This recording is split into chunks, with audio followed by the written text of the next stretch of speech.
Hello and welcome to everybody who is attending. I'd like to welcome everyone to our first online webinar that's available to the public from Endell Equine Hospital.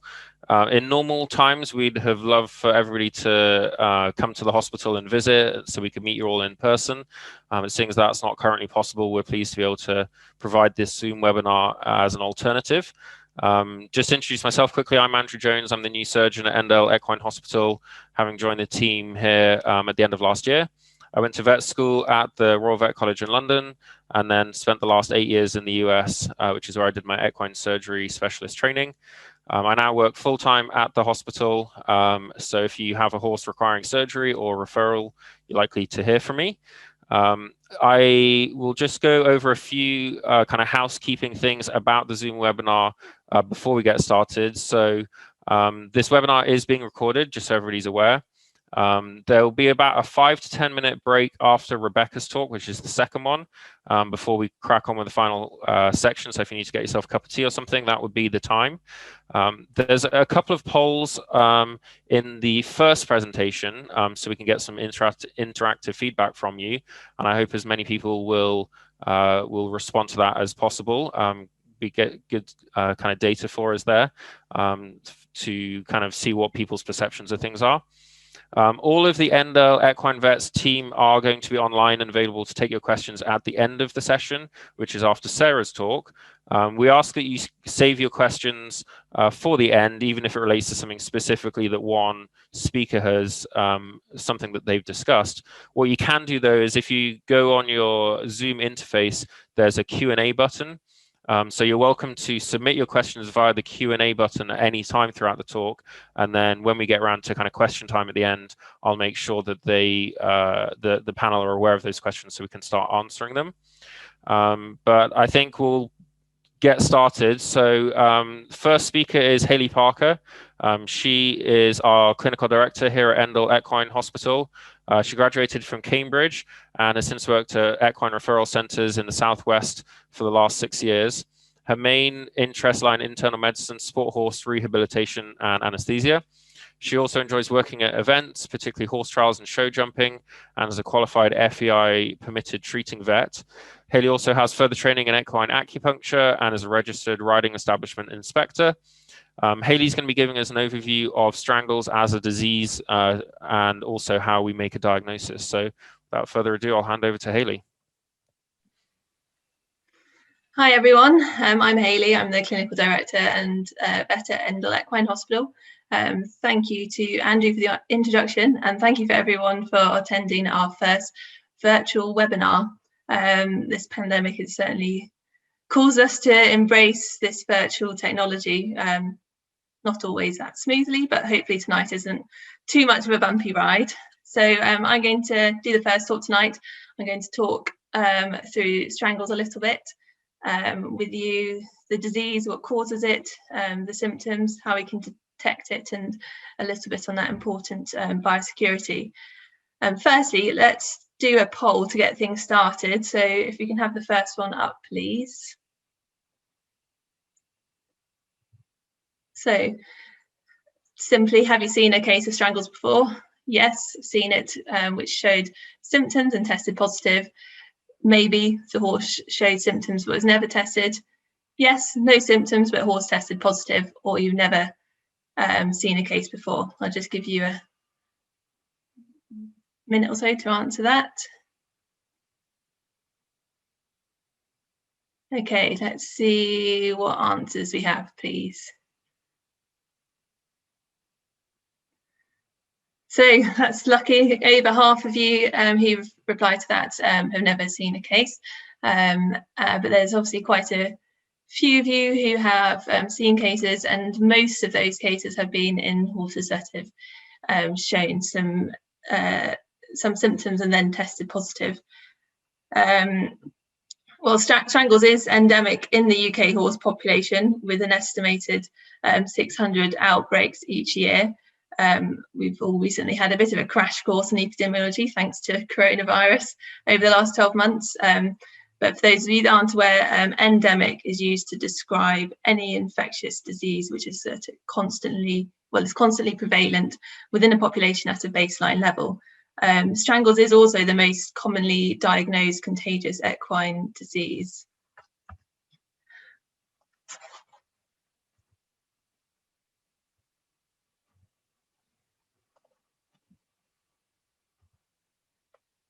So let's see what you all know about the disease. Can we get the second poll up, please? So what is strangles caused by? Just want to get an idea of what everyone's knowledge levels of it is. Is it firstly either a virus, a bacteria, a fungus, or a protozoa?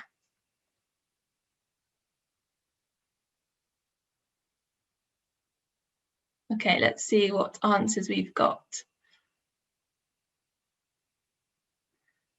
Well, over half of you are right. It is caused by a bacteria. It's caused by the bacteria Streptococcus equi subspecies equi.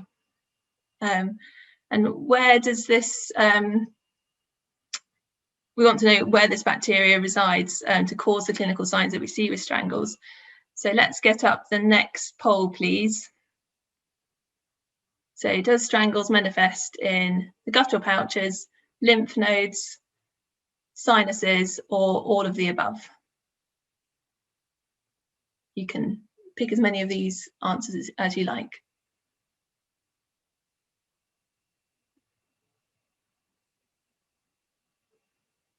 Okay, let's see what we've got. Yeah, it can reside in all of the above. Obviously, we most commonly associate strangles with guttural pouch infections. The name strangles kind of calls to mind kind of images of a relentless force compressing the horse's throat so he can't breathe. That is exactly what can happen with this disease, at least in its advanced form. But the force isn't something external. It comes from inside, from the horse's own lymph glands. The infectious bacteria invade these glands, causing the abscesses that swell until they burst into thick yellow pus, which can cascade from the nostrils and from beneath the jaw.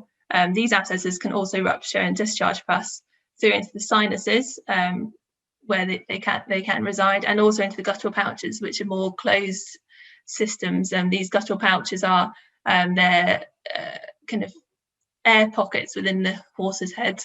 When we say that horses don't have much brain there in their head, and unfortunately they don't. It's mainly air, sinuses, or guttural pouch, and the guttural pouch sits just in front of the throat on either side. So as we've spoken about, it's a highly contagious disease caused by this beta hemolytic Streptococcus bacteria. They enter via the respiratory system and drain into the lymph nodes. The abscesses may rupture and discharge pus into the sinuses or into the guttural pouches.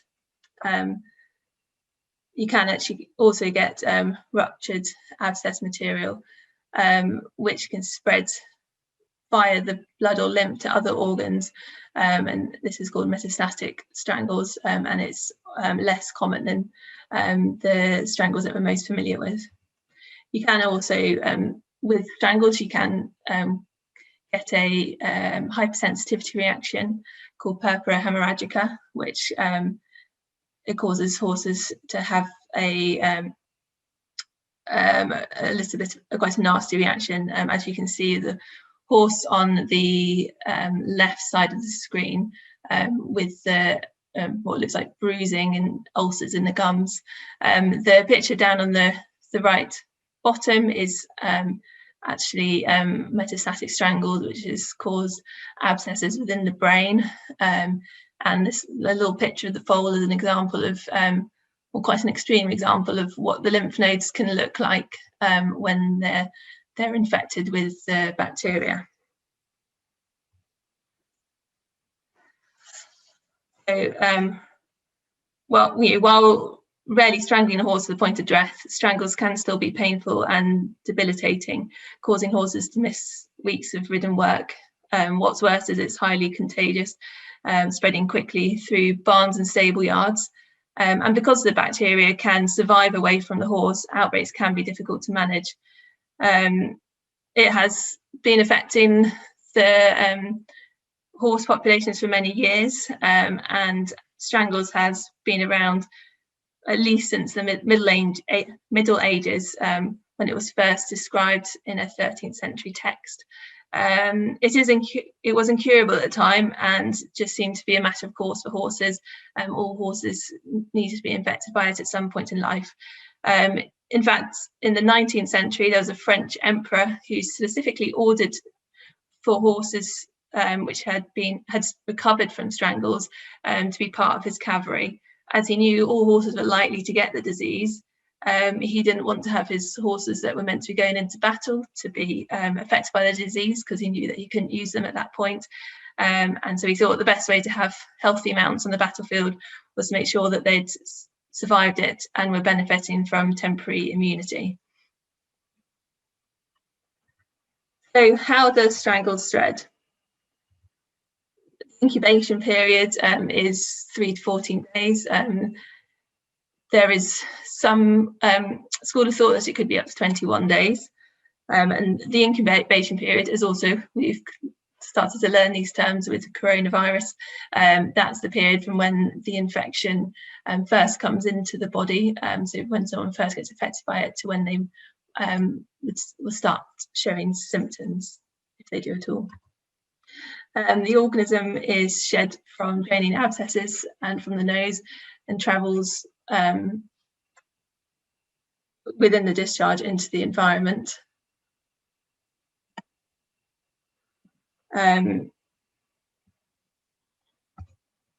It is a tough organism and survives well in the environment. It can survive on feed buckets, people's boots, and in water troughs. And the most common means of transmission is through direct contact with infected horses, and possibly with the person acting as a carrier from one horse to the next. Good hygiene is essential in controlling the disease.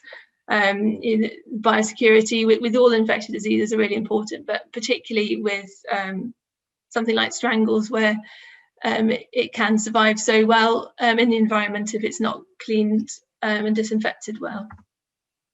Infection can be controlled by isolation of infected horses and shedders until they are free of infection, and shedding usually ends rapidly after recovery, but some may shed intermittently.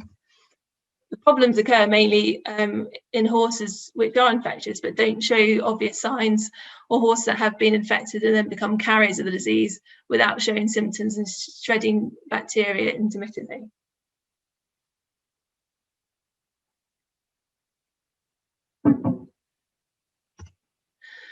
So what symptoms do we get with Strangles, and how can we spot them in horses?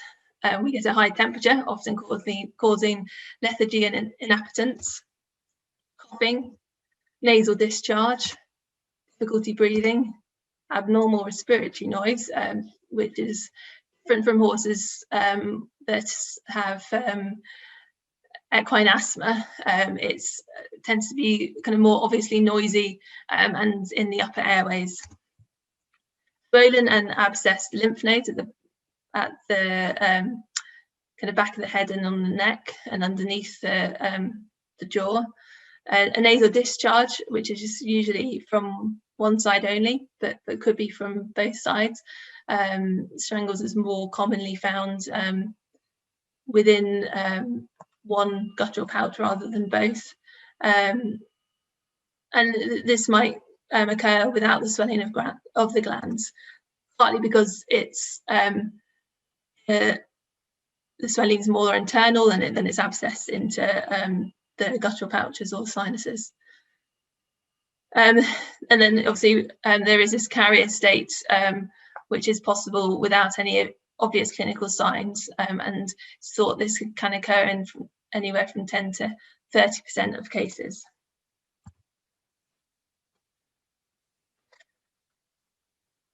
So, testing for Strangles.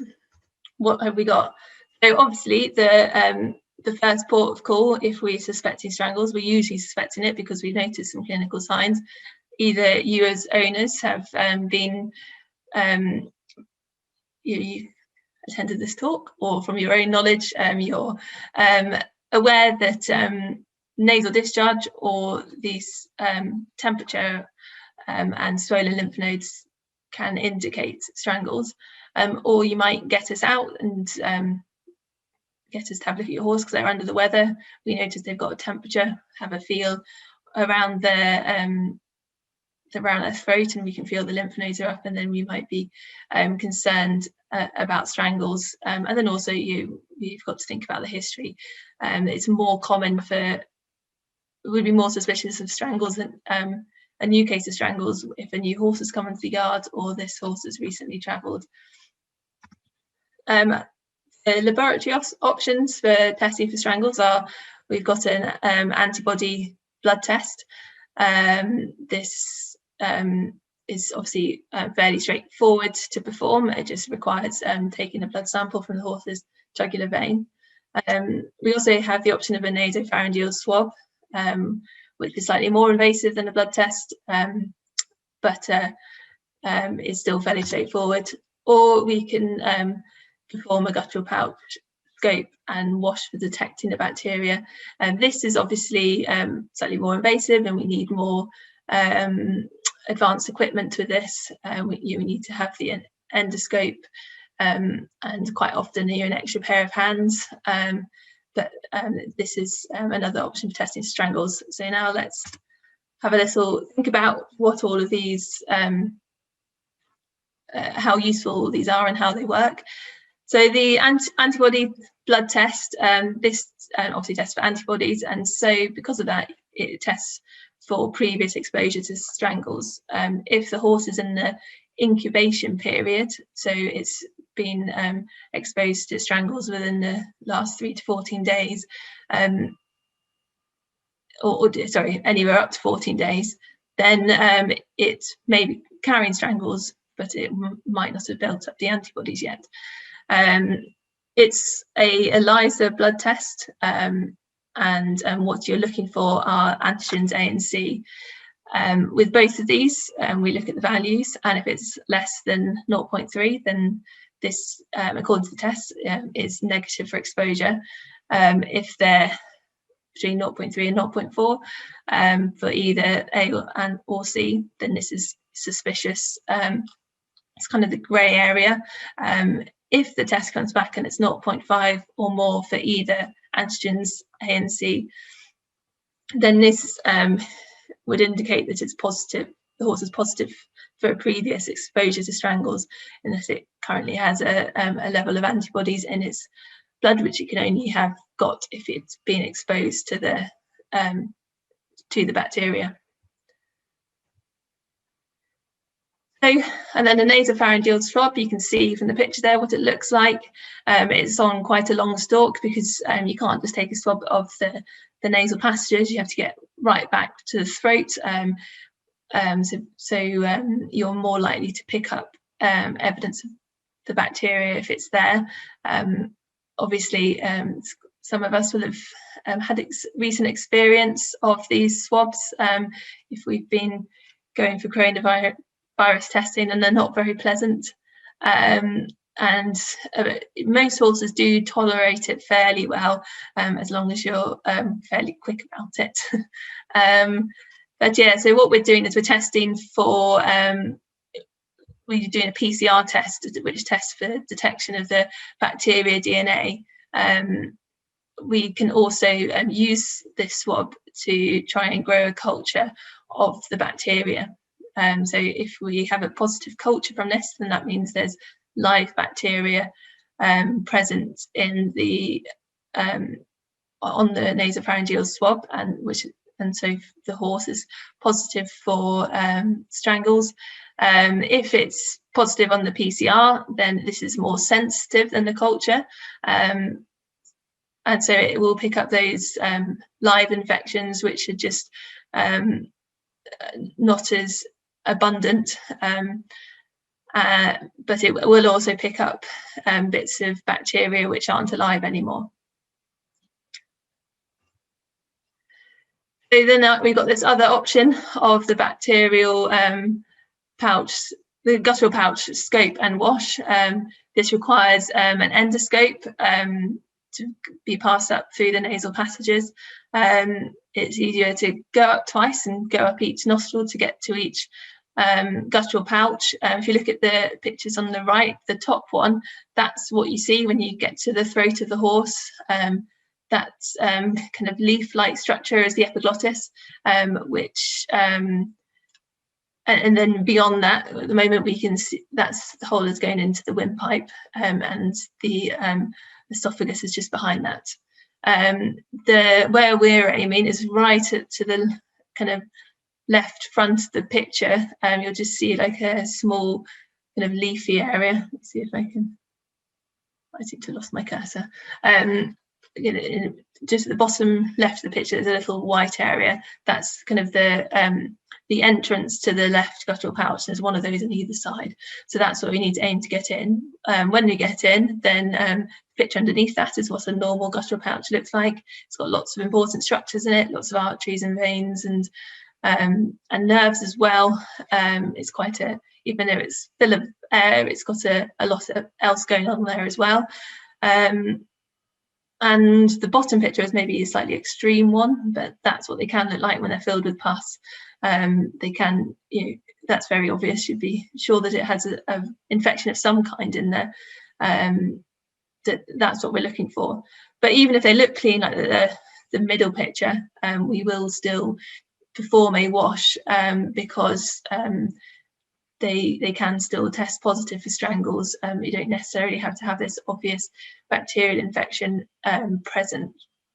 And so when we've got into the pouch, we instill sterile, and we had a look around, we instill the sterile saline through the scope into the pouch, and then we suck that, wash the sterile saline, which is now gone around the pouch. We suck that back out of the scope, and then test that for the same things that we test the nasopharyngeal swab for. So for the PCR for the bacteria, DNA material, and also culture to look for bacterial growth.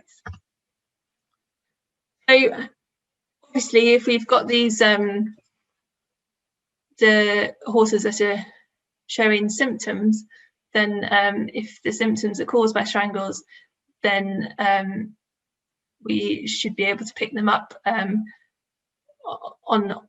we're more likely to pick them up on all three of these tests, and almost certainly on the guttural pouch scope and wash. But the carriers that aren't showing any symptoms, I mean, the most simple test to do would be the blood antibody test, and it will pick up some of the carriers, but it may miss others. So what it's best to do is to perform the endoscopy of both guttural pouches, and have a look at those sinus outflow tracts as well to see if there's any pus coming from the sinuses, and perform the PCR and culture and the guttural pouch wash, and do the same with the nasopharyngeal swab as well, which may pick up infections which are in the sinuses better than the guttural pouch wash will. As I said, both the scope and the laboratory tests are required, as bacteria other than strangles can cause pus in guttural pouches, which aren't necessarily as infectious as strangles, and so not as important for yard health.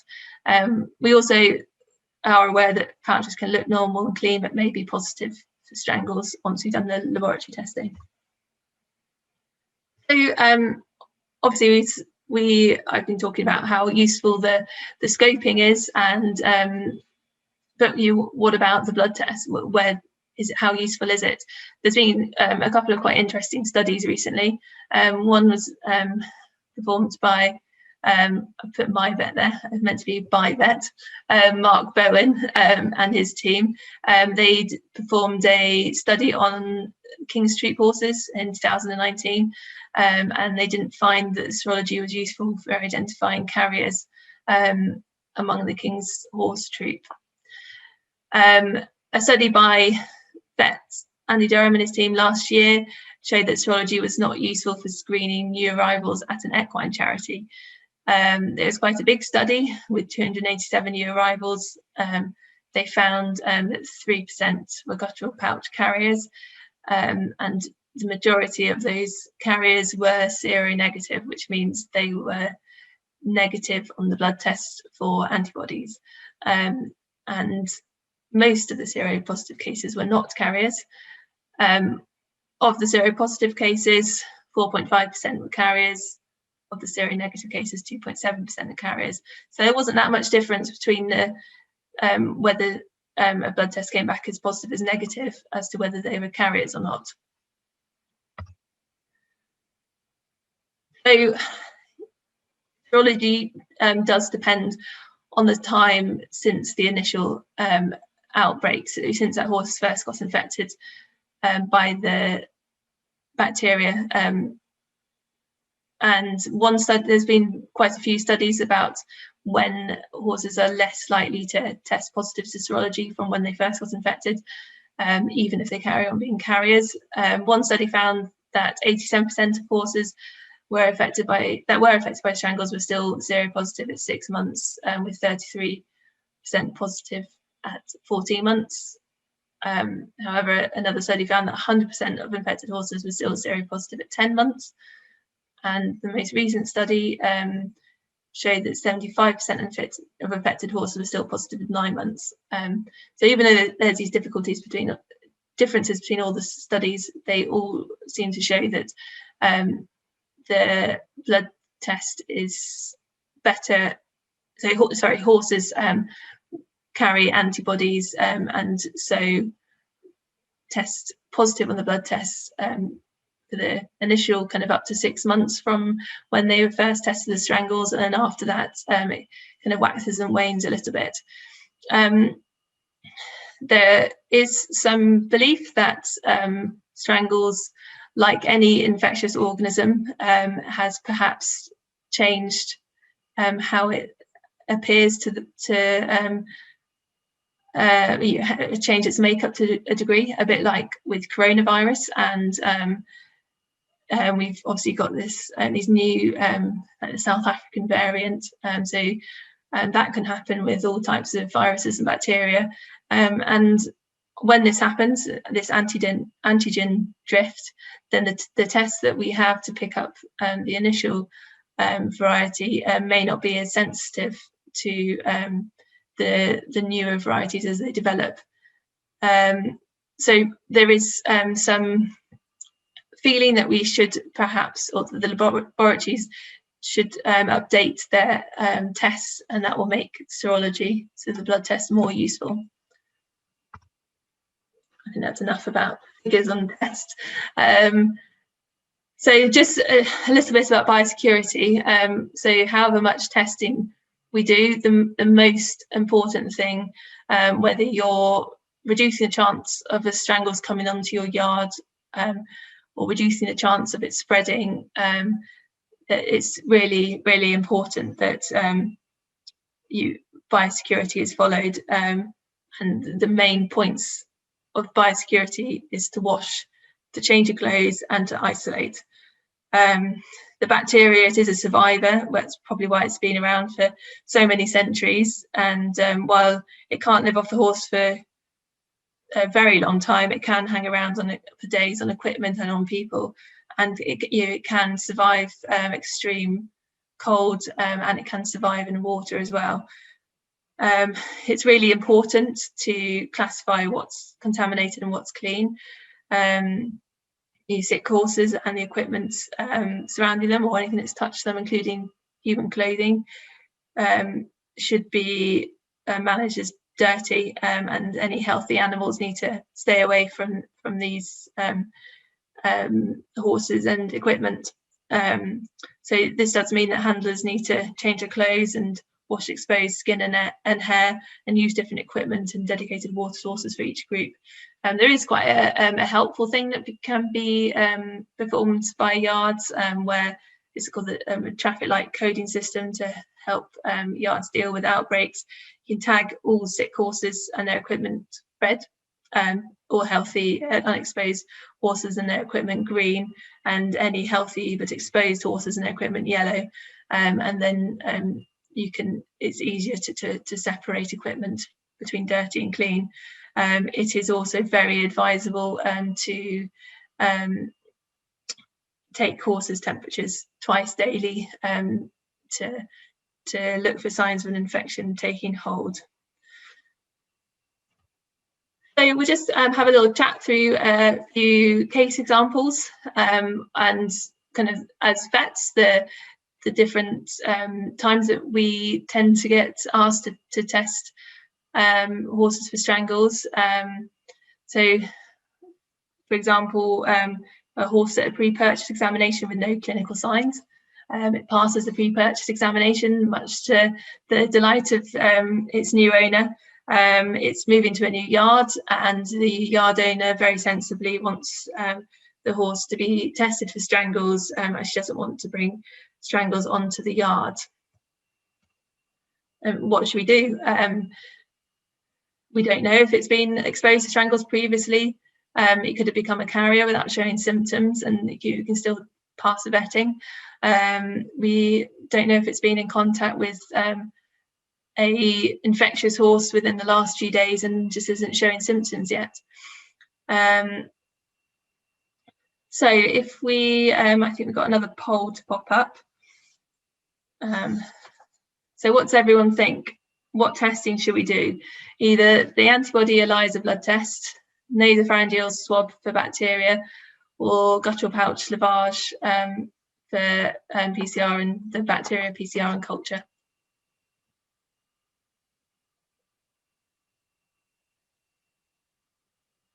Okay, should we see if we've got some answers and people are still awake?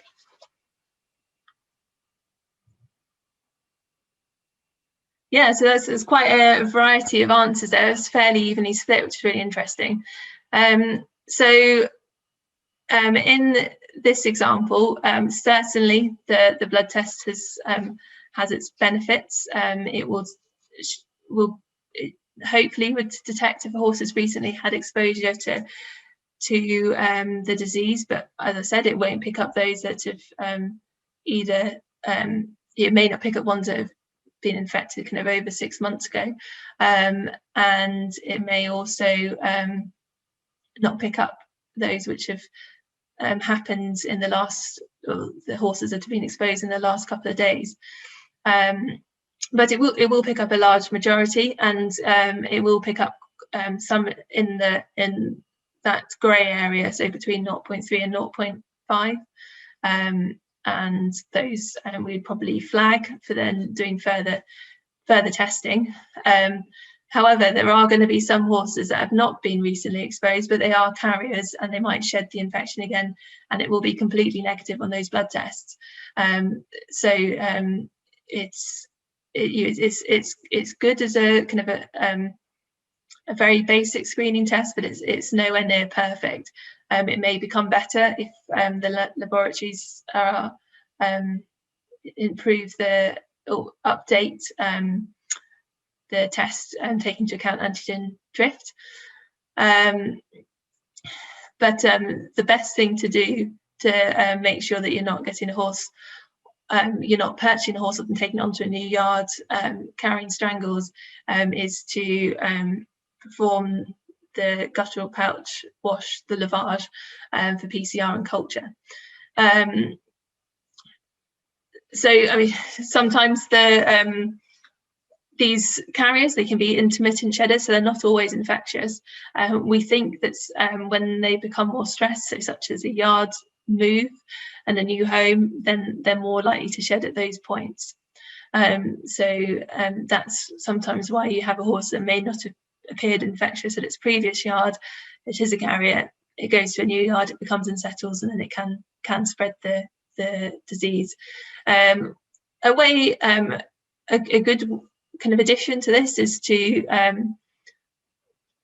even though it's a little bit laborious and you just want to get on your new horse and enjoy them once you get them home, is to do a 3-week, advisedly a 3-week period of isolation when they get onto the new yard, so they're kept separate from all the other horses, different equipment, and then do the testing at the end of that point. And preferably a guttural pouch lavage, but a blood test would have more value at this point as well.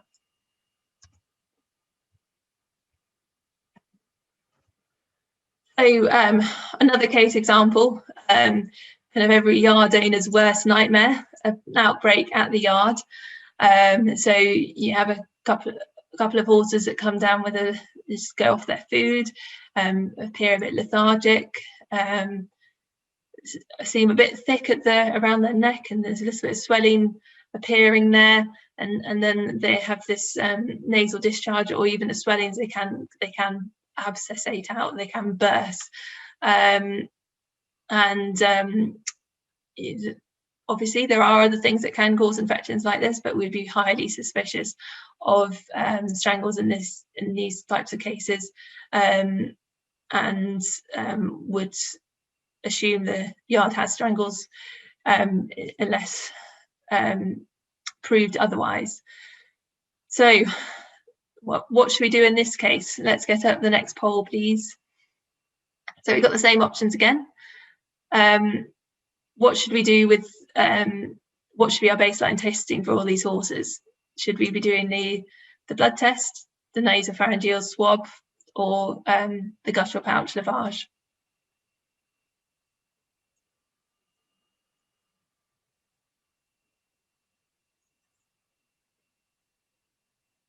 Okay, let's see what answers we've got. Yeah, so this is interesting. So yeah, as I've said, in outbreaks, when horses first get infected, they may not be positive on the blood test, and so it's probably has less value. Obviously, we're talking about laboratory testing here, but it's really important to kind of use your eyes and also take those temperatures, and look at your horses and see if they're off. You seem just a bit off collar, not wanting to eat, and you'll be on high alert. So that taking the temperature twice a day is really important in these cases, and keeping horses separate that have symptoms or have tested positive to those that don't have symptoms and haven't been in contact. Yeah, a nasopharyngeal swab is certainly a kind of quick and easy way to check for strangles, but you will miss some which aren't, if they are, if the lymph nodes have abscessed into the guttural pouch, it's quite a closed system, and you're more likely to pick up the nasopharyngeal swab if there's been kind of more generalized abscessation and there's some infection within the sinuses. But as a screening test, I think this is certainly a good idea. Again, we're back to this guttural pouch lavage. That is the most definitive way to test for cases, and it's certainly what we'd be advising with any cases which were suspicious.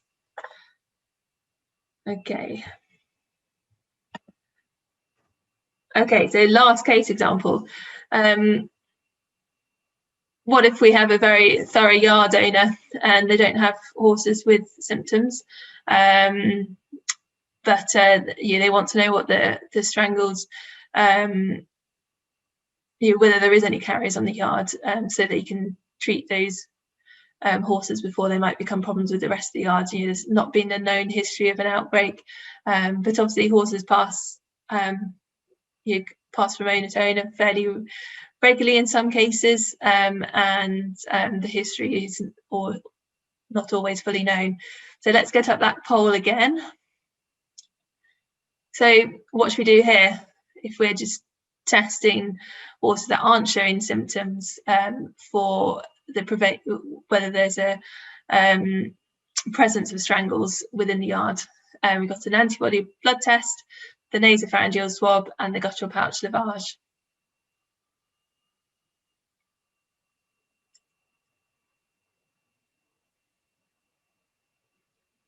Okay.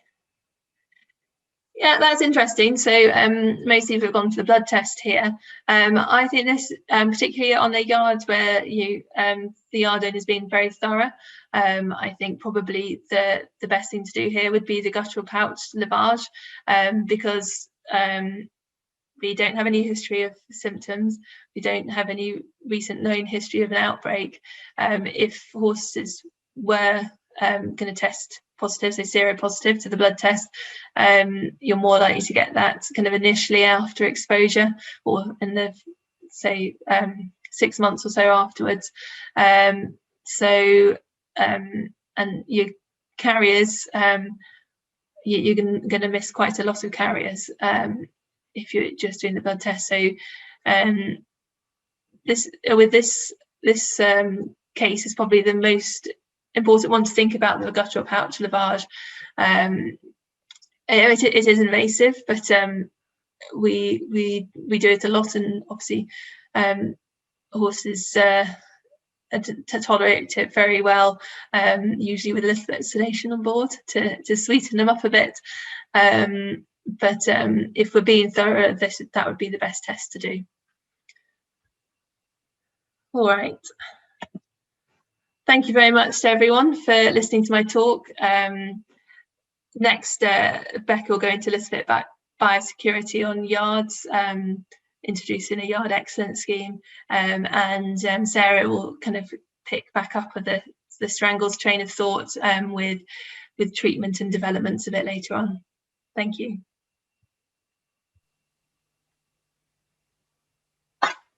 Perfect. Thank you very much, Hayley. So next up is Rebecca Hamilton-Fletcher. She joined the Endell Equine team in 2003 and is a keen horse rider and competitor herself. She enjoys all aspects of the first opinion work, and in particular the care of the older horse, internal medicine and dermatology. She's a member of the Royal College of Veterinary Surgeons Riding Establishment Committee, where she's responsible for training and maintaining the current list of veterinary riding establishment inspectors, and she's also a JMB associate. She is going to be talking to us today about a bit about biosecurity and particularly the yard excellence scheme. So I will hand over to her if she can share her screen. Well, at the moment I can't because we've still got Hayley's. There we go. Right, I will get my screen up. Right, so I'm here just to talk a little bit about the Yard Excellence Scheme. I know you've had a huge amount thrown at you by Hayley in an excellent presentation in the last 40 minutes, so your brain's probably fairly scrambled. So this is going to be short and sweet, and then you can get off for cups of tea or whatever. So what is the KBHH Yard Excellence Scheme, first of all? KBHH stands for Keeping Britain's Horses Healthy. So this is a campaign that's been designed to help minimise illness and disease in horses, improve their general health. It's run by MSD Animal Health, and the Yard Excellence Scheme is part of this. It supports the general Keeping Britain's Horses Healthy campaign. So the Yard Excellence Scheme, it encourages yard owners to work with their vet and together develop a preventative healthcare policy and protocols that are tailored specifically to their yard and their own situation.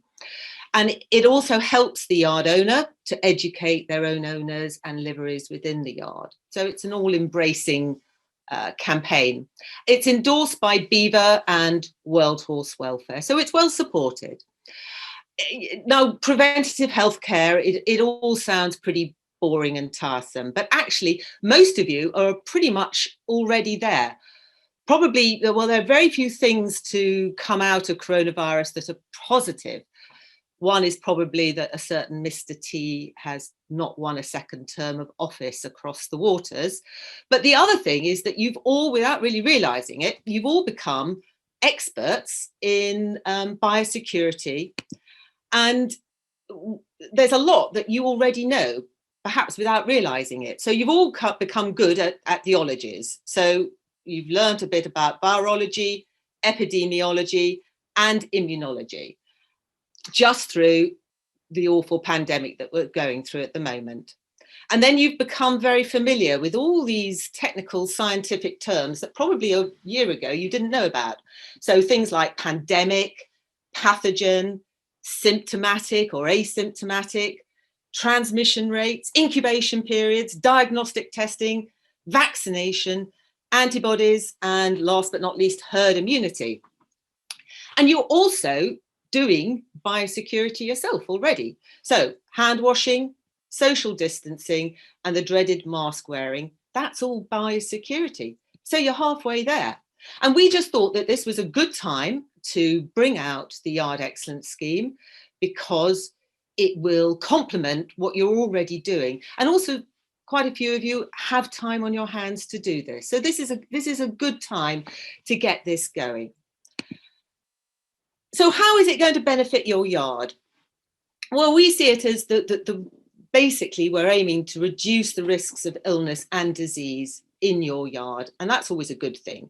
And by doing that, we're producing a healthier population of horses. There's the added bonus that will reduce your vet's bills, and that's always a good thing. And therefore, you have happy owners and an excellent yard reputation.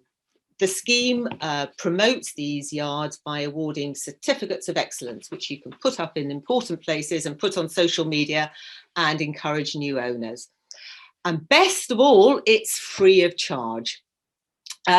So it's a case of going through a number of areas within general healthcare, and we will look at those in more detail. So the sort of places we're going to be looking at with you is your vaccination protocol regime on your yard. We'll be looking at that with you, and you'll see through all of these slides that there are lots of sheets and records to do. We will look at worming with you, and worming remains an area where there's still an awful lot of confusion. There's a lot of concern about where we're going with worming and worm resistance and what we can use for worming. So it's important to bring that all together. So that's an area that we would certainly work on with you. Weight management.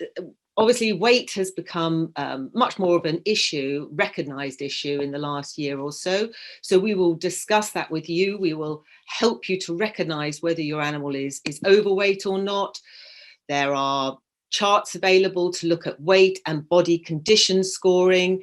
A lot of you are familiar with that. And I have to say, a lot of you are already much more aware. When I go out to yards and I get asked by clients, so much more, is my horse overweight? So it's going in the right direction, and this is a system to put in place just to help you a little bit more to target that. Biosecurity, again, I know we're banging on about biosecurity, but this is so important. I don't know, some of you will probably remember, I think it was only 2 years ago, that one of the big competition yards near here had an outbreak of the neurological form of equine herpes virus. And it was absolutely devastating for them, but they handled it immaculately. They used the red, amber and green system. They worked, different vets were going to the yard. It was a big livery and competition yard, but everybody pulled together. The yard immediately put itself into quarantine. They had the red, amber and green system in place. They were excellent.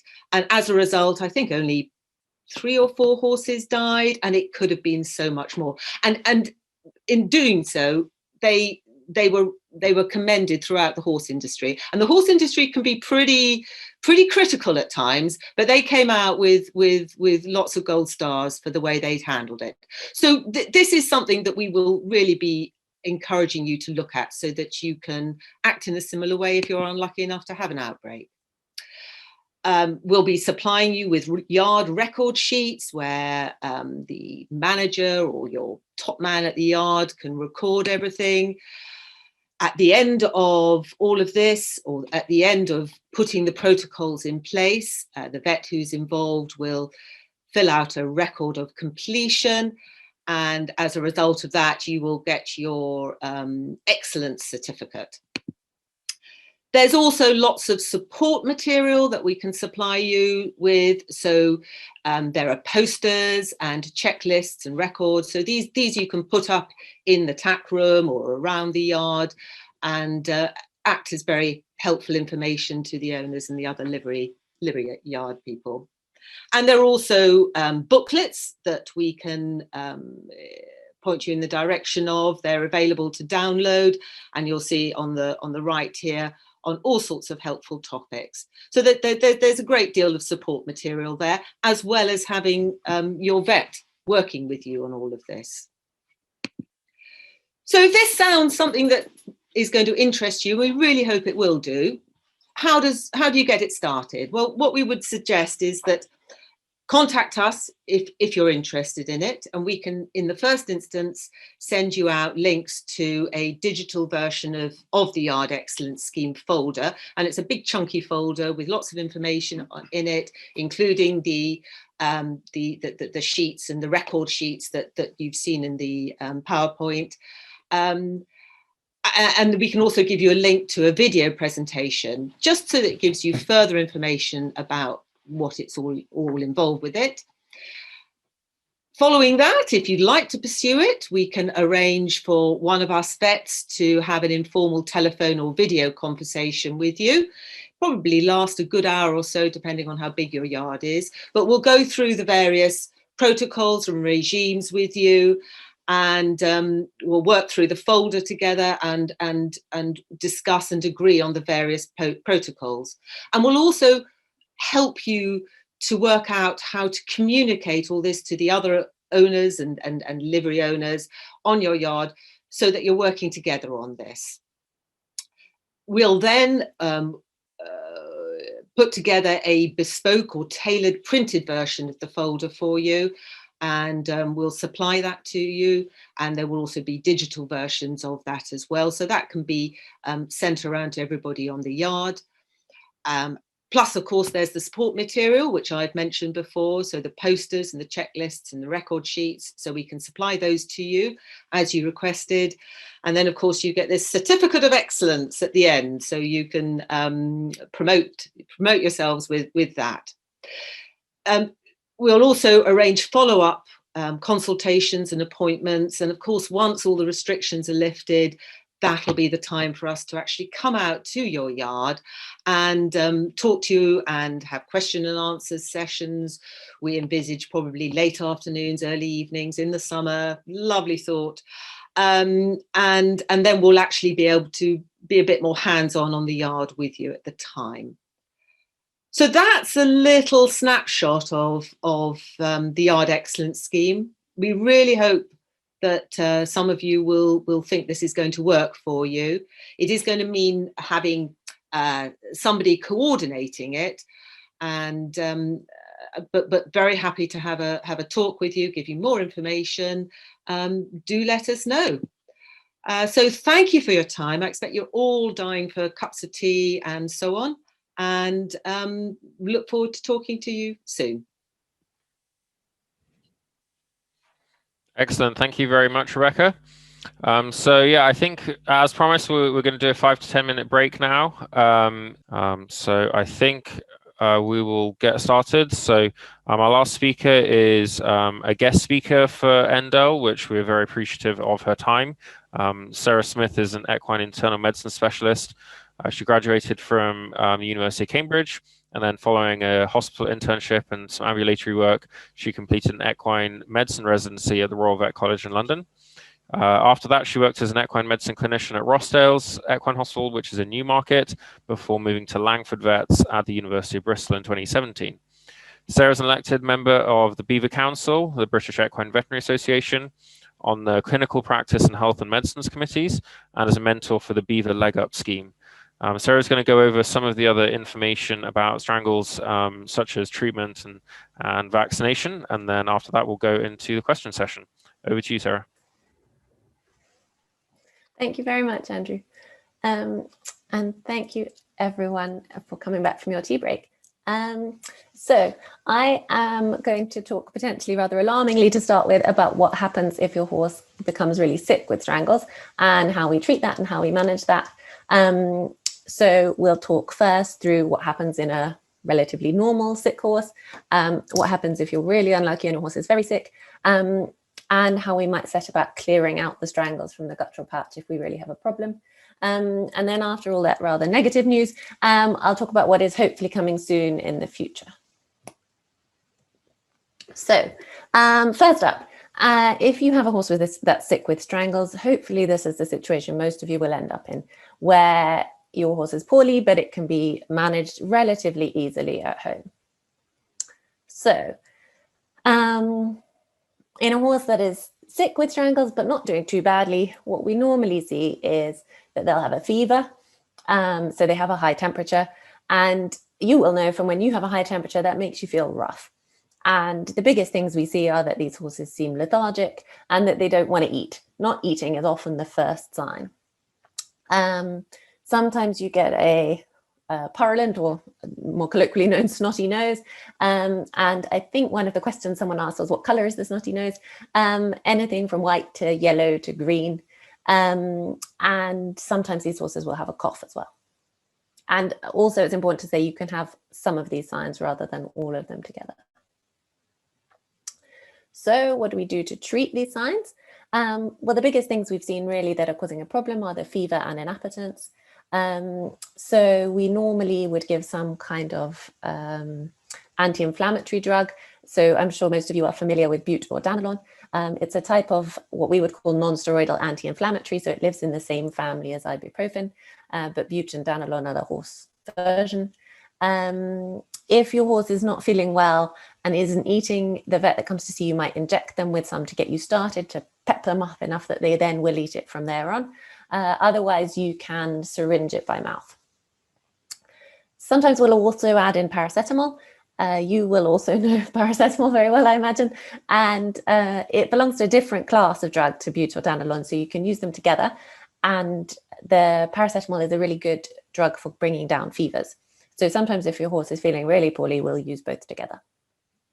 It is important to say at this stage, don't be tempted to just give your horse 1 or 2 paracetamol from the bathroom cupboard. Please talk to your vet about it first. Then your horse, as we've already said, not feeling well, not eating well. You know that from when you're feeling sick, you don't often want to eat your normal food. Sometimes you want something special. And what horses generally like most is grass. In our sick patients in the hospital, they incrementally go off all their food, and normally the last thing they will go off is grass. So if your horse won't eat anything that you've offered it, try grass. This may mean, I'm afraid, the slightly high maintenance situation that if your horse is being isolated and isn't allowed out of the stable, you may have to pick the grass and bring it to the horse. Then just make sure they have fresh water. This might seem really obvious, but if they're feeling rough, they might be more fussy than normal about drinking water that's not perfectly clean. And particularly in the winter, they may not want to drink water that's really icy cold. So you might need to add the kettle to your bucket. The last thing, often in this situation, if your horse is suspected of having strangles, generally they will be on their own. But if you've got several horses that have all got clinical suspicions of strangles, you may leave them all together. In that case, it's important to protect the ones at the bottom of the herd pecking order from the others, because if they're feeling rough, they'll be even less likely to look after themselves and make sure they get food and water. So this rather disgusting looking picture on the right is what happens if you have Hayley was talking about abscesses forming in the lymph nodes under the chin or behind the corner of the mandible. These make big abscesses and big swellings, and then sometimes they can burst and drain pus. The pus draining out is not a problem in itself. They can either burst out of the skin under the jaw, or they can burst out into the guttural pouch that Hayley was showing you about, and then the pus accumulates inside the head, which is an important point because we'll come back to that later on when we're talking about chondroids. The pus in itself isn't really a problem, it's a bit disgusting. What's important is that it's full of bacteria. So this is where you need to be careful about spreading infection. You need to clean the pus away twice a day with a swab, preferably with some hippie scrub. And I've just put biosecurity there in big terms because you need to wear gloves and you need to be really sure you put those swabs in the bin away from everything else, preferably that you have your own little bin for the horse with the pus, and that those swabs don't go anywhere else, and that you're not touching any of that pus and taking it anywhere near another horse, because well, we've talked already about the fact these horses can be infectious, but if there's anything that is the most infectious substance, it's going to be that pus full of bacteria. And then just put some Vaseline around the draining site, just because the pus can scald the skin around and make things a bit more sore. Now, we've already Hayley talked to you about the fact that this is a bacterial infection, and now there's pus draining out of your horse's head. I think loads of us would think, oh, antibiotics, that's what's going to get us out of this situation, right? I am afraid not. No, this is not a situation for antibiotics. The infection is localized to the upper respiratory tract, the top of your horse's head. It hasn't spread to the lungs. There's not a big infection all over the body. So clinically, your horse, although they look unwell, they're not super sick. And maybe it seems counterintuitive, but actually we want that abscess to get quite big and then burst out, because then the infection comes out and actually clears quite rapidly after the lymph nodes burst. And also you've got an abscess forming, and the body is really good at trying to wall off infection. And that abscess makes a really thick wall, and it's very hard for antibiotics to get in through that wall into the pus. So they also don't work particularly well. And you may get a partial improvement, and then you get this festering abscess that neither resolves nor bursts. So it may seem odd, but they can make the situation worse. And you need to take the advice of your vet who's looking at your horse at the time. Sometimes there will be situations for this, but as a general rule, certainly at the beginning, no antibiotics. I should have said, actually, sorry, on the previous slide, when we were talking about these abscesses that can burst, if you've got a horse with a really big, painful abscess and they'll let you, applying a hot compress can sometimes help them to burst out. So monitoring, Hayley, I think, talked about this already. Taking a temperature 2 or 3 times a day is really important. Now, the reason that we take it 2 or 3 times a day, and this might seem a little high maintenance, is because the horse's temperature varies over the course of every day. This is something I find really interesting. And in the hospital, we would take your horse's temperature even 4, even 6 times a day to monitor really carefully. This graph on the left, which hopefully you can see, the one that's wiggling up and down, you can see along the bottom there, those are days. And you can see that the temperature goes up every day and down every day. So there's this big up and down every 24 hours. And then on the graph on the right-hand side, that's one day. And you can see that from 8 a.m. in the morning, the temperature is relatively quite low, and it goes up and up and up and up till the middle of the night, and then back down again quite quickly till the next morning. Now, having described this dramatic up and down, it is only between, on this graph on the right, 38 and 38.5 degrees. A lot of horses would be a bit less than that, so it might be between 37 and 37.5, for example.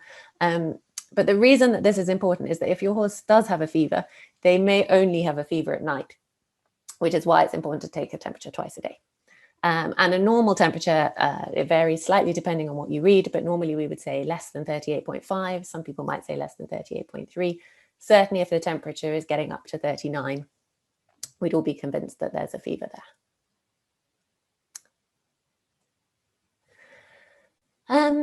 Obviously you want to monitor your horse and see how they're getting on. It's important to keep a really close eye on them to be sure that they're not getting worse, and also to feel encouraged once they're starting to feel better.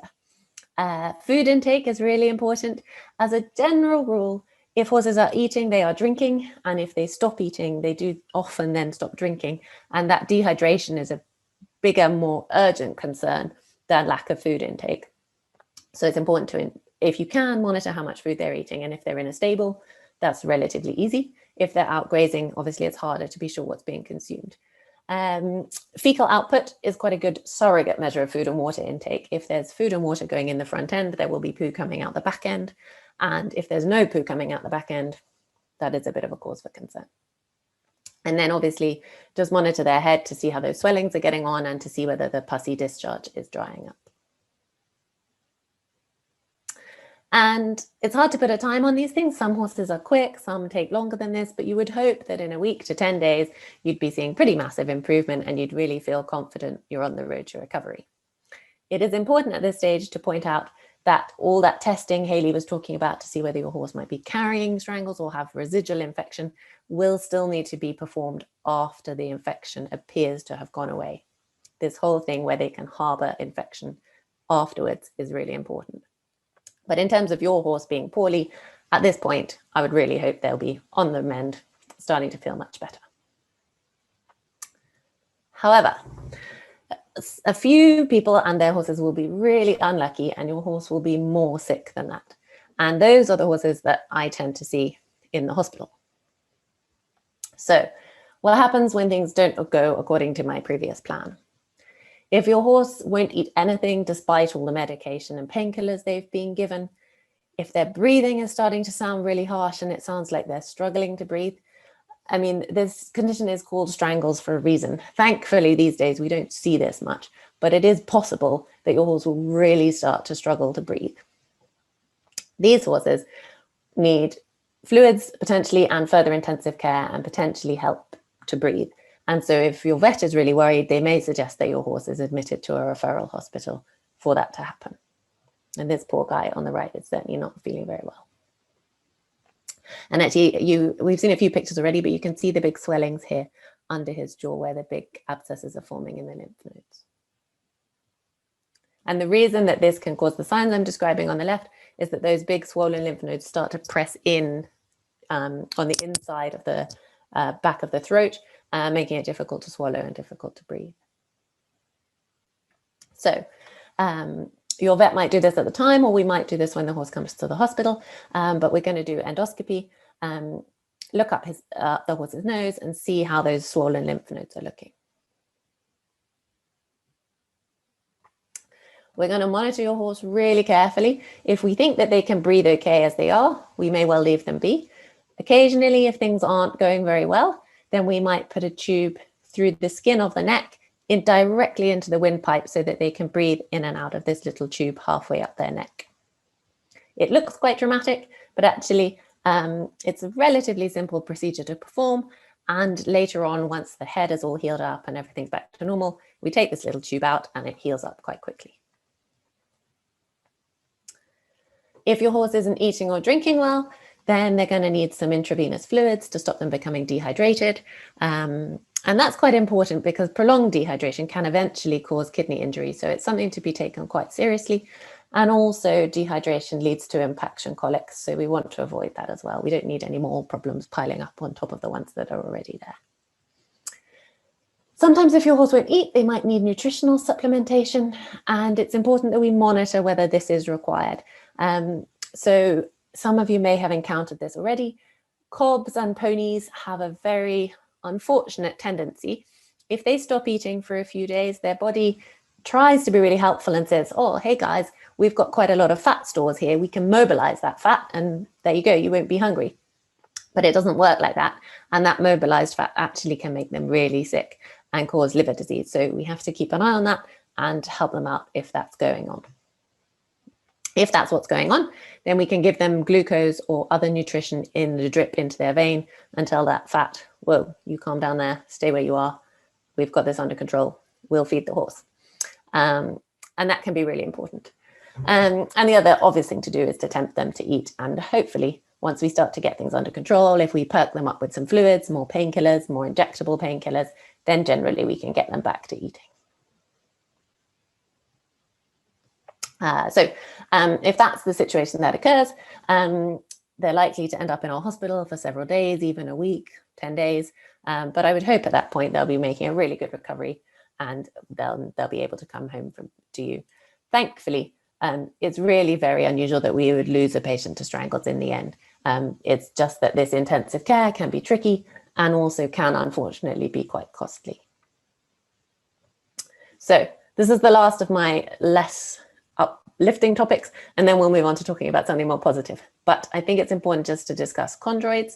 So often this is seen when a new horse arrives at the yard and other horses then develop signs of strangles, and you realize that one of the horses in your yard is a carrier, which is what Hayley and Rebecca have been talking about. And then they have often got chondroids, which chondroid is just a fancy name for little rocks of pus, which sit inside the guttural pouches, which are those air-filled structures Hayley showed you on either side of the head. And these little rocks of pus are just distributing a little bit of Strangles into the horse's nose every so often. And they've got to go in order for your horse to not give Strangles to any more horses.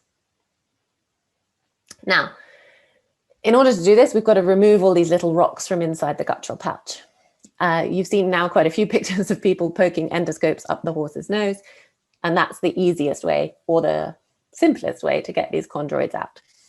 The problem, and if there's only a few chondroids, that's absolutely fine. You just fish them out with your endoscope and test the horse, and then you might be done. However, if there's a big mountain of chondroids, like in this picture on the bottom right, fishing those out with the endoscope is fairly similar to one of those games that you get on piers where you have to pick up the teddy bear with the grabber. We are trying to fish these chondroids out with the tiny end of an endoscope 2 meters away from where we're standing. Even though we do this quite a lot, it's pretty difficult. And so it's quite slow. And so if there's a mountain of them, like in this picture, it takes ages. And there's only so long that we can keep your horse sedated every day before it starts to be bad for them. So often it can take several days to get them all out. After that, sometimes we need to instill penicillin gel into the guttural pouch to be sure that we've killed off the last of the Strangles bacteria. And then we need to test to be sure the infection has gone.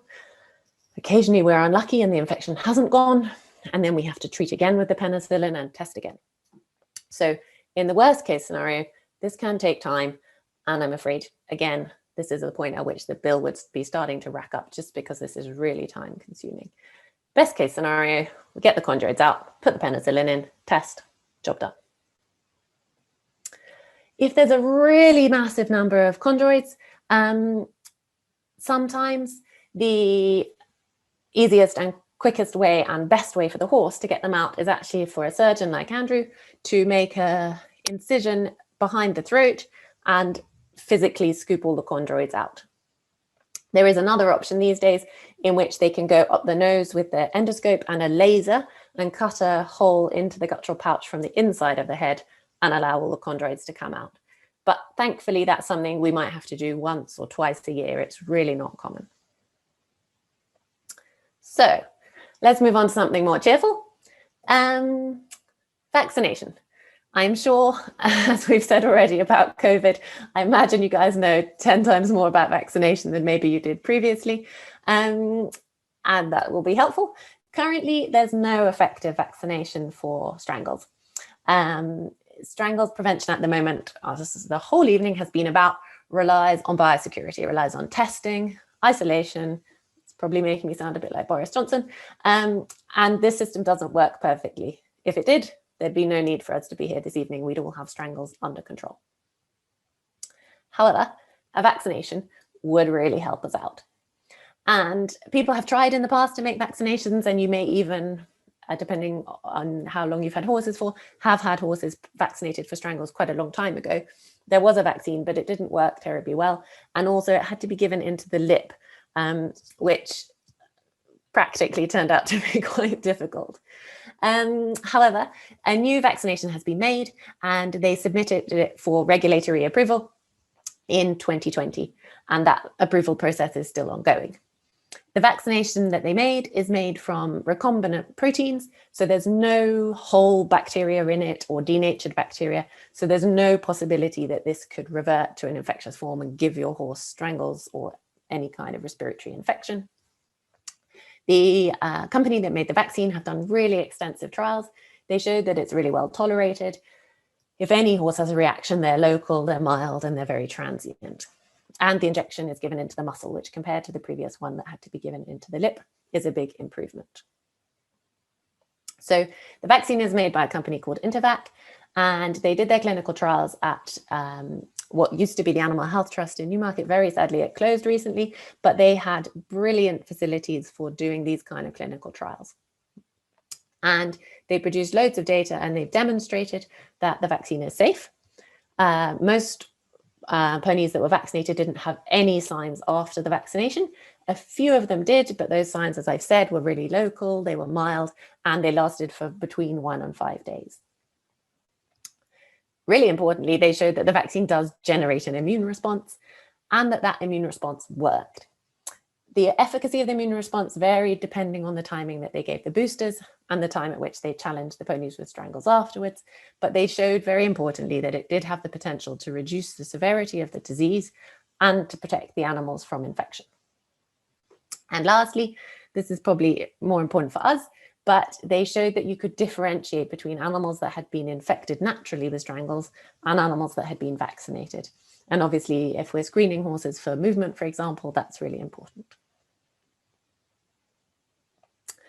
And the latest update is that they think that they may get a positive response from the European Medicines Agency in the second quarter of 2021. So hopefully by the end of the year, we might even have a strangles vaccination. So that's it from me. And hopefully I think we're going to answer some questions now. Yep, we've got a few questions on there. So all of the Endell Vet team is online, I believe. So that includes myself, Hayley, who has already spoken, and Rebecca as well. And then we also have Charlotte, Haney, Heather, and Jordan online as well. So we can go through these questions. I guess anyone is welcome to jump in at any time unless there's something kind of specific for one person. The first question that came up was about the nasal discharge color that Sarah already answered. And then there's another question here. The second one is, can a horse get strangles more than once? I'm not sure if someone wants to pick that one up. I'm unmuted, I'll go for it. Theoretically, yes, but the immunity that they get from being infected may not be that long-lived. It would probably depend on how severe the infection had been first time round, how big their immune response was and how long it lasted for. But I think, thankfully, in clinical practice, I've certainly never come across a horse that's had strangles twice. I don't know if anyone else has. I guess the only thing, I think Hayley mentioned it, is the risk of potential purpura hemorrhagica or the metastatic strangles or the kind of myopathies. So some kind of different forms. It's not like the respiratory form, but I guess there's some things related that might come up, I suppose. Yeah, and I think that's quite an interesting international perspective. In the UK, I think we're lucky. I think compared to the States, like the incidence of purpura here, I think is quite low. And I think the incidence of myopathy is almost zero. So hopefully we get away with things a bit more. I have no idea why it's different, because it is the same bug, but it does seem to be a bit different. Yeah, I mean, my experience with the myopathies is they're pretty miserable. So I'm glad to hear that it's not common here. There's a biosecurity question here. How different is biosecurity measures on a livery yard versus a riding school with a livery yard attached? So yes, I'm happy to take that on. Really, the principles are the same for both. The principles that we've touched on, isolation, monitoring animals, all very similar in both situations. The difference with a riding establishment is that you don't tend to have the horses coming and going. It tends to be a fairly sedentary population of animals who aren't going out and about to competitions and so on. Whereas livery yards, especially competition livery yards, have a much more dynamic population of animals, and therefore there is more risk associated with that. So where you've got a joint livery yard and riding school, we always encourage the riding establishment side to be as separate as it can from the livery yard and to have its own separate isolation facilities. And it works better that way. But in fact, the livery yard is more likely to present a risk than the riding establishment. I don't know whether that's answered the question. Perfect. Thank you, Rebecca. The next one was about sourcing nasopharyngeal swabs. I'm not sure if anyone has any input on this. I think my suggestion might be to give us a call at the hospital, but I don't know if anyone has any thoughts on that. The group that used to work at the Animal Health Trust have formed something that I think for now is called equine disease surveillance or something, whilst they're looking for a new home. And they, I'm pretty sure, are still supplying swabs. If you I'm pretty sure if you could just Google the equine disease surveillance, you would come up with them. Or if you contact the old link that used to be for the disease surveillance group. Excellent. The next one is, the question is, good evening. I'm a yard manager of a large yard of around 70 equines. We have a policy of a negative test prior to arrival and then isolation for 2 weeks. Then the horse can either join the herd or go to its stable in one of the barns. Would you say this is strict enough, or it should be tweaked a little? Leading on from new horse arrival, we hold regular clinics where some of the group will bring their own horse, which is housed in the barn with our hirelings. I do not think this is correct, but I don't know how I can get over the problem. And no, I do not have any stables that are away from the main yard that can be used. Thank you in advance. Not sure if Hayley, you want to take that one? Yeah, I can take that on. So we've got a few questions within there. Thank you for your question, Karen. Firstly, with regards to the negative, having a negative test prior to arrival and then isolated for 2 weeks, if we're going down the route of the blood test, then it may be more beneficial to do the test towards the end of those 2 weeks. If the horse picks up an infection just prior to moving onto the yard, then you might miss that if you test it as it comes on. But hopefully some antibodies will have built up, which can be tested positive for by the end of those 2 weeks. So I would say in this scenario that would be maybe a way to tweak it a little bit. I then just move on. I mean, with regards to whether it's strict enough, I'd say that anything that any testing and any isolation protocol is good, and it's a lot better than a lot of yards can manage to do. If you're doing the gold standard, then we'd probably be looking to do a guttural pouch scope and wash towards the end of the isolation period. Would be gold standard, really, or as close to gold standard as we can get with Strangles. With regards to the regular clinics, I think it's great that you're holding these clinics and having lots of activity going on your yard. I think that if you don't have separate stables, if you can try and just keep all the all of the equipment separate.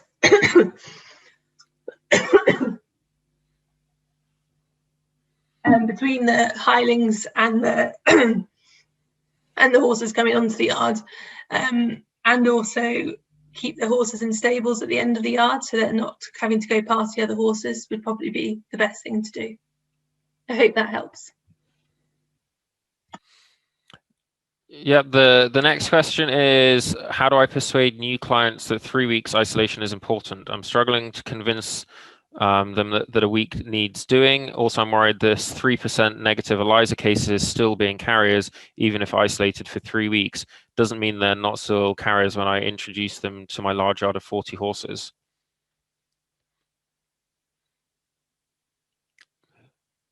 Who wants to answer that one? I'm happy to give it a go.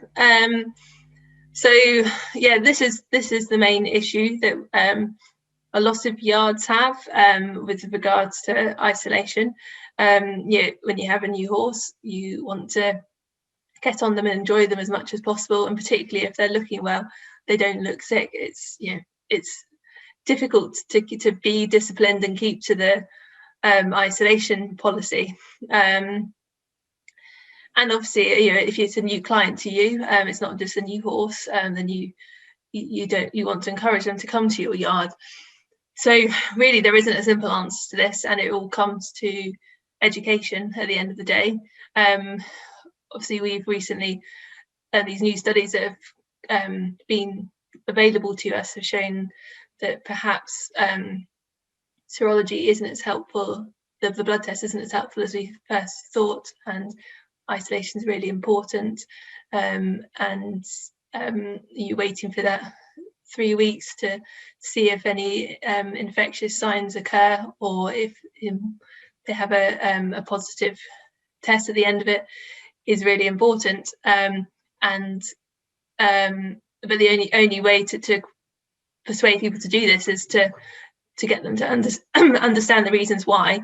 And in this current climate that we're in, people are starting to understand infections more, how infectious things like coronavirus or strangles can be, and we're getting used to this, having to self-isolate if you've been abroad or you've been in contact with someone with a test, and it's just the same. So it may be the time to really push this education.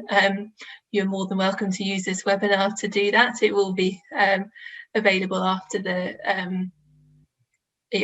this talk, once you've got it all together. And also, if you do want to know any of the studies, look at any of the studies that we've talked about, then just send us a message and we can get that to you. And a little bit of evidence always helps. But at the end of the day, we've got to kind of really push this education. And when it becomes more standard for yards to do the isolation, then it's obviously clients will expect it more. I hope that helps. This one might be for you as well, seeing as you were doing the diagnosis part, Hayley. But the next question was, my horses came back as 0.4 and 0.5 on a blood test. Guttural pouch came back negative, but after 18 months when moving to another yard, his blood test was still showing at 0.4 and 0.5. Why is his blood still so high? Hi, Kirsty. It's probably because he's got a really good immune system and he's keeping his antibodies whirling around in his bloodstream. As we said on that, it showed on that those studies, there was quite a variation with how long horses can remain positive to the blood test following an infection, even when they either haven't even had the infection, they were just exposed to it, or got over the infection and been fine since.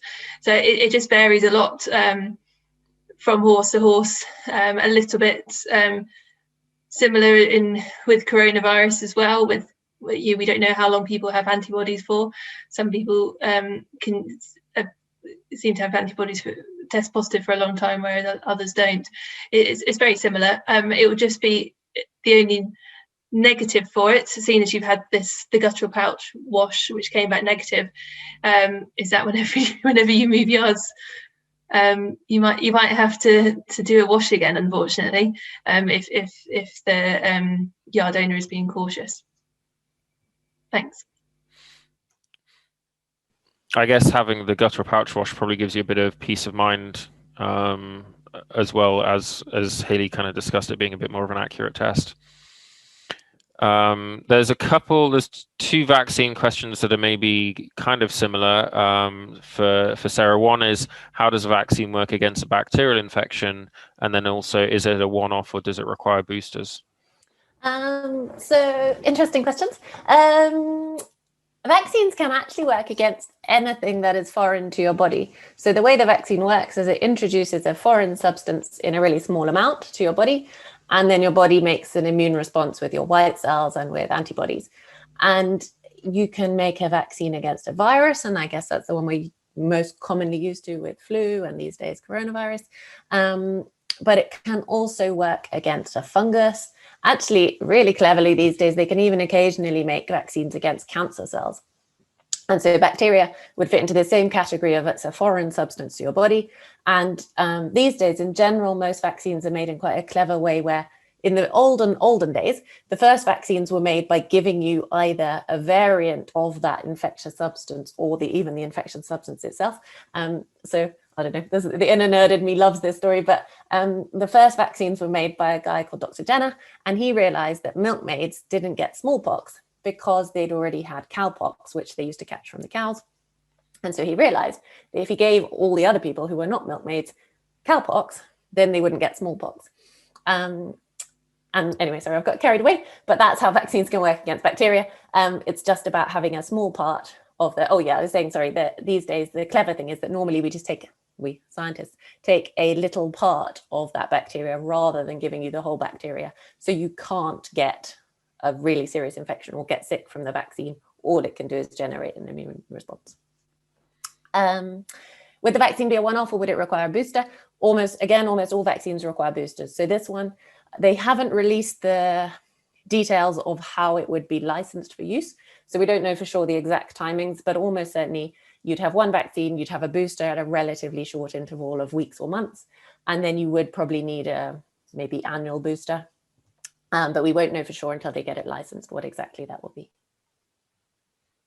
Perfect. And then there's another one addressed to you, Sarah, about how many cases do you instill penicillin gel into the guttural pouches? I've read some research from Red Wings that suggests they have good resolution without antibiotic use after removal of the chondroids via endoscopy. Interested in your opinion. That is a really good question. And actually, I like these kind of questions because it does challenge us. We should always be thinking, is the treatment that we use necessary? Are we doing the right things? And I do wonder about the penicillin guttural pouches and whether we could get away without it. So I think it is partly a historical thing. And partly, often there's quite a lot of pressure on by the time you've had a horse that's had either a long-standing infection or you've discovered chondroids and there's maybe multiple horses infected. There's quite a lot of pressure on you as the vet to make this problem go away. And so sometimes I think we probably put the penicillin in as like a belt and braces to make sure that when you retest, they're not still positive. So I personally use it in a lot of cases, but it is an interesting question. And I might review that study from Red Wings and maybe we should try not doing it if we've got clients who are game to give it a go. And I think also these days, everyone will be aware of the increasing problems with antibiotic resistance. And this may be one of those situations where actually we're using penicillin when we don't need to be. So yeah, I think it's a good question and I'd be game to try it, but I have to admit that at the moment I would use a lot of penicillin in these situations. The next one that came through says, for such a infectious disease, why are strangles comparatively rare? There must be a high degree of natural immunity. Do you want me to carry on with that one, or Hayley, do you want to do that? Yeah, Sarah, you can carry on if you like, or we can both do it a little bit. It's an interesting question. I don't think it's that rare. Yeah, it's not everywhere, but as vets, we see a reasonable amount of strangles. It's still spreading around. I think one of the things that helps us out is, apart from these horses with chondroids or chronic low-level infection, in general, if you are going to be a sick horse and spread lots of strangles through having a snotty nose or a burst abscess, those horses have clinical signs before they're infectious. So with infectious diseases, this is a really important kind of basic thing. Some conditions you can be infectious before you have clinical signs. Others, you have the clinical signs and then you're infectious. And strangles, apart from the chronic carriers, fits into the second category, which probably helps us out. And I think the other thing is probably people have better biosecurity these days, and people have worked hard for a very long time to try and get rid of strangles, to isolate horses, to do good biosecurity, to test them, all of the protocols that Rebecca was talking about.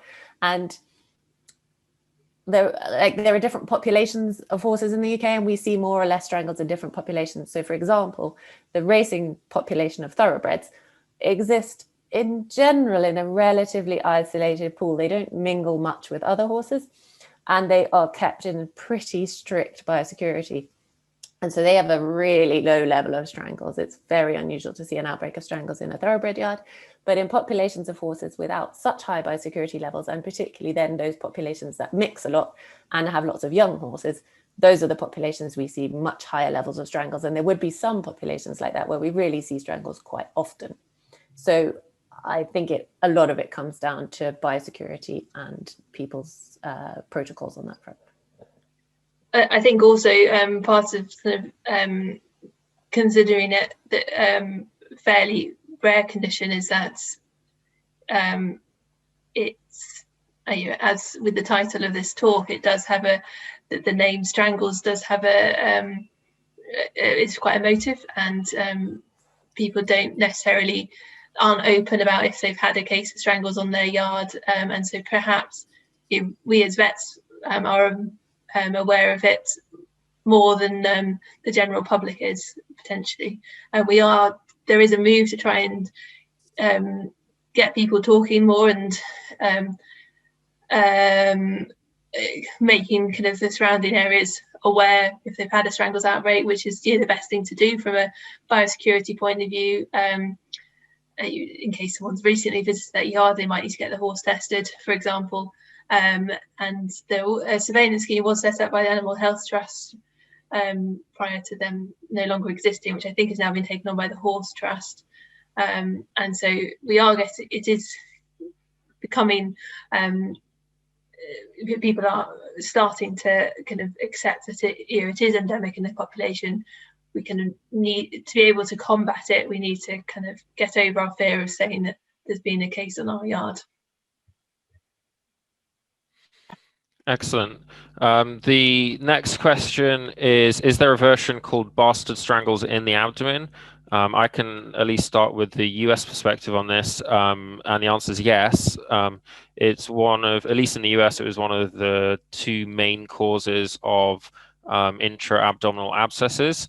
It's a bit of a diagnostic challenge. There was a blood test kind of titer available, which if it was kind of through the roof high, made you very suspicious that that was likely, kind of in combination with high fevers and some of the kind of other common clinical signs, sometimes with a history of kind of recent exposure to strangles. Maybe there's been an outbreak at the yard, and this is developed, and they can get to be rather large as well. However, having only recently moved back to the UK, I couldn't comment on how common it is over here. I don't think it's particularly common over here for whatever reasons. We were talking about purpura hemorrhagica earlier as well, being more common over in the US. Just so I don't confuse you, I refer to it as metastatic strangles in my talk. Perfect. Well, the next question is it worth having a horse tested for strangles or as a carrier if it has been on a livery yard for a while, and as far as you're aware, it's not had any contact with strangles, that particular horse? I guess I could chip in here. I don't know, do you mean that this horse has got clinical signs? Like, I'm assuming that you mean this horse has developed a fever or a snotty nose or something. I kind of read it as though it doesn't have, like, it's just a horse that's been living at the yard for a while, and who knows if it's a carrier because it's not been tested and it's not been moved. I guess I would go with the attitude that if it's just hanging out at the livery yard and it's clinically fine and all of the rest of the livery yard are clinically fine, I wouldn't see a reason to test that horse. But if that horse is sick, or if another horse on the yard shows signs of strangles, then yes, it would need testing. And I have to say, I would be wary of this idea of people saying, oh, but their horses haven't moved, none of them can have strangles. We've all seen, and in fact, I saw a horse last week where they say, oh, there's only 4 horses on my property, they've never been anywhere, they can't possibly have strangles or anything infectious. And one of those horses turned out to have strangles. So I think it can hide for a long time, as we've all been saying.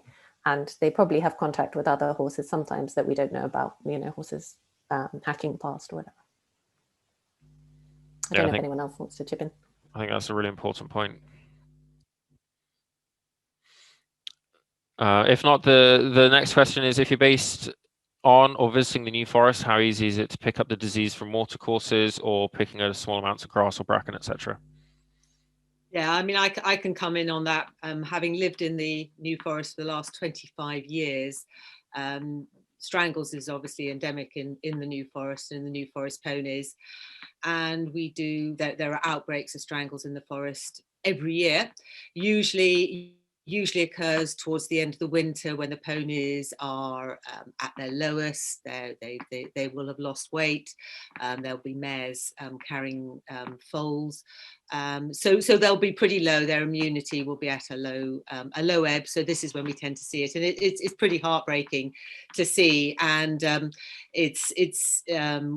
we have a common down the end of the road, one of the New Forest commons, and it's got a water trough in it. And I remember a time when we had strangles outbreak in our part of the forest, and the ponies would go down the hill to the common to this water trough to drink, and the water trough was just full of pus, and they were putting their heads in and just drinking in infection, and there are millions of bacteria in every droplet of pus, and it lasts for a considerable time in water, unfortunately. So the answer is yes, Strangles is in the New Forest, and but that's not to stop you going out and enjoying the New Forest, but just don't let your horse drink from water troughs in the forest. Don't let it graze necessarily. The grass wouldn't be, well, there's not much grass in the New Forest anyway, but the forage wouldn't be such an infection risk, but the water troughs certainly would be. And you just need to think of the same levels of biosecurity that you would apply at a show. Don't let your horse have nose-to-nose contact with other horses. Don't drink from containers where other horses have drunk from. It's just the same principles of basic biosecurity to be applied, whether you're on the New Forest or at a show. Excellent. And then the next question is there a time of year which has been shown scientifically to be the time when Strangles is most prevalent? Yeah, so I mean, I could come in again on that, and it's probably the winter. The Strangles will survive for longer in the winter with the water and the temperatures there, and also animals tend to have lower immunity towards the end of the winter, especially animals that are living out and are living under perhaps tougher conditions than stabled animals. So we would tend to see most of our cases of Strangles now, but of course it also depends on when there's a lot of movement going around. At the moment everything's in lockdown, so we're probably not going to see much in the way of Strangles because horses aren't coming in from Ireland, which is known to be a little bit of a source of Strangles. We haven't got horses going out competing, we haven't got horses moving around much, so Strangles will be we won't probably see the usual incidence of Strangles at this time of the year that we would normally see. Excellent, thank you. Well, we've just got a couple more questions that we'll just run through quickly. The next one is, does increased testing for Strangles, especially if you have a high-level competition horse, have other implications, i.e. does the testing cause further problems due to continuous endoscopies? I'm not sure who wants to answer that. I think my just kind of initial thought is that endoscopy is a relatively innocuous procedure that the vast majority of horses do tolerate quite well. But yeah, Hayley, did you want to take that one? Yeah, I mean, I totally agree with Andrew there. Even though I did say it is invasive putting a scope up a horse's nose, the worst we generally get, if we're unlucky, is if we happen to touch one of the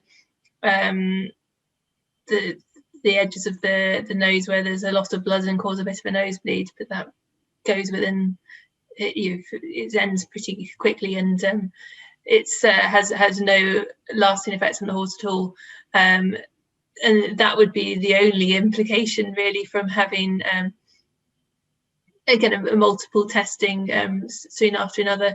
As with regards to scoping, when Sarah's talking about having to do multiple scopes for removing chondroids in a particularly tricky case, it's you can do it kind of day after day, and not be too concerned about it, other than more so the worry of having a horse having too much sedation on board, and the side effects that can have, and knocking a horse a little bit, and reducing its gut motility and its head loss sedation. So from the actual point of view of the test, then we wouldn't worry about doing multiple testing. The only thing that I might add on to Hayley is probably, especially in high-end competition horses, is just considering your timing of it, because obviously drug withdrawal, because we'll need to sedate them to perform the procedure. So just making sure, if this is something you're looking at implementing, is that you're also letting your vet know, obviously, and then we can make sure that we're not running at a risk of kind of having a positive drug test result, because that would be very bad news. Yeah, Thank you very much, Jordan. And then just the last question is, should there be more emphasis put on paired serology to look for rising titers rather than misinterpreting individual test results? I think that brings up the kind of important point that a blood test at a certain time is just a single snapshot in time, and this is a dynamic thing. And as Hayley kind of talked about, there's a kind of incubation period involved with this, and so the timing of the testing is something that definitely has to be considered. Yeah, I totally agree with what Andrew said there. That is a point. There's an earlier question from Kirsty about her horse always tests between 0.4 and 0.5, and has had to have guttural pouch washed, and it's gone to another yard and it's been the same. In this case, if paired serology was done, so 2 blood tests about kind of 10 to 14 days apart, then that might prove that the level is staying the same and there's not an infection kind of brewing. I think we kind of historically, if we were doing the vetting and took a blood sample and it was in that grey area between 0.3 and 0.5, probably then go for a paired serology at 2 weeks. However, with this new data that's come to light, it's just perhaps not sensitive enough, really. And certainly a paired serology is better than a single blood sample, but the energy would probably be better put into performing a scope. Excellent. Well, thank you very much. I think we'll kind of wind things up there. So thank you very much, particularly to the 3 speakers that we had, Hayley, Rebecca, and Sarah. And then thank you to all the attendees as well of this session. We hope that it goes down well and that it's appreciated. And it's definitely something that we're looking to do more, taking advantage of everybody's Zoom skills these days, to be able to offer this kind of client education and interaction evening. I think with that we'll wrap up, and thank you very much everybody who spoke and everybody who attended too.